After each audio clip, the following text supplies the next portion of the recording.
The dormitory at 2 a.m. was a held breath. Every hallway light dimmed to amber. Every door shut on sleeping heroes in training who trusted the walls around them without ever wondering what those walls might be hiding.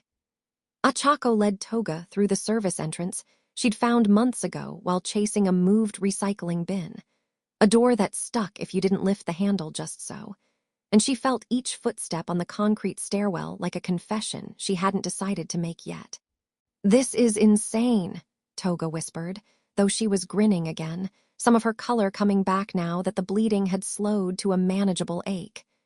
"You live with actual heroes, actual future number ones, and you're smuggling me in like contraband." "You are contraband," Ochako hissed back, checking the corner before pulling Toga around it.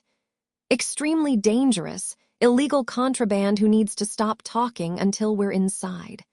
Her room sat at the end of the 3rd floor, unremarkable among a row of identical doors, and behind it, behind a bookshelf she'd shoved half an inch off the wall during a renovation nobody else had noticed, was a maintenance closet the school had forgotten to seal properly when they'd redone the plumbing last year. She'd found it by accident, a crawl space barely large enough for a cot and a lamp, and she'd never told anyone, not even Deku, because some part of her had always wanted one place that belonged only to her. Now it would belong to both of them, at least for a little while. "Through here," she said, sliding the bookshelf aside with practiced quiet, and Toga's eyes went wide at the dark gap behind it, then wider at the little room beyond, narrow, low-ceilinged, smelling faintly of dust and old pipes, but dry and hidden, and safe in the specific way that only invisible things could be safe. "You have a secret room," Toga said, delight cutting through her exhaustion.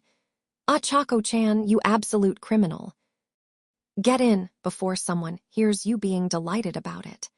Toga climbed through, wincing when her injured arm brushed the doorframe, and Ochako followed, sliding the shelf back into place behind them with the soft scrape of wood against wall.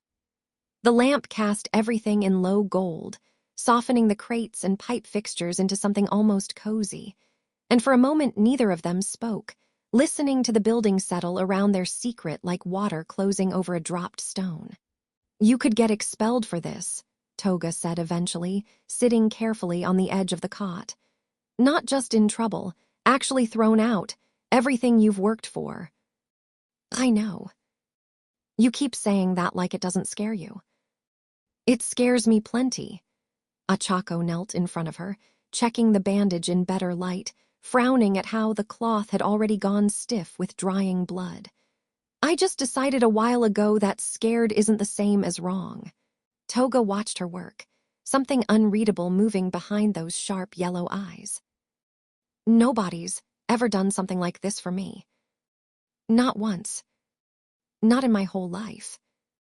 Her voice had lost its usual sing-song lilt, gone quiet and strange, like she was testing the words for weight before trusting them to hold. "People help me when it serves them. Or they're scared of me, and helping is easier than fighting. But this," she gestured at the small space, the lamp, the careful hands still working at her arm. "This isn't either of those things." "No," Ochako agreed, "it isn't." "Then why?"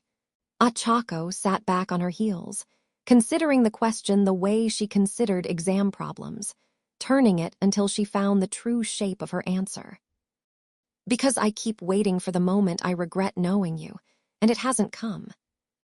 Every time I think it will, every time someone warns me, every time I lie to Deku's face and hate myself for it, I still choose this.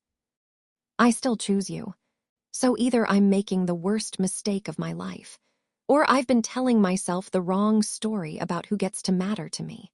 Toga was quiet for a long moment, studying her with an intensity that felt almost unbearable, like standing too close to something that might catch fire.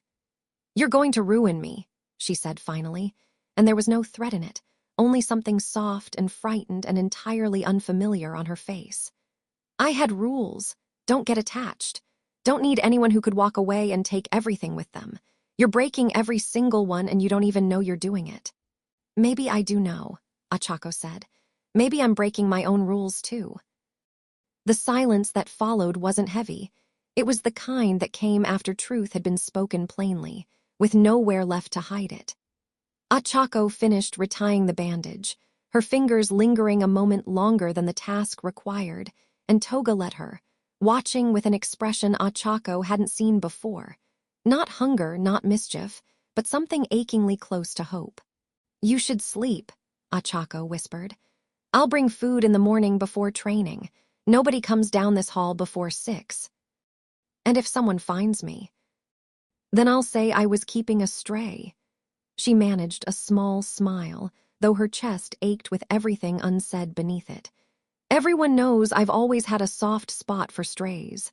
Toga laughed, real this time, quiet and warm in the lamplight, and reached out to catch Ochako's hand before she could pull away, holding it loosely, like something she was afraid to close her fingers around too tightly in case it vanished.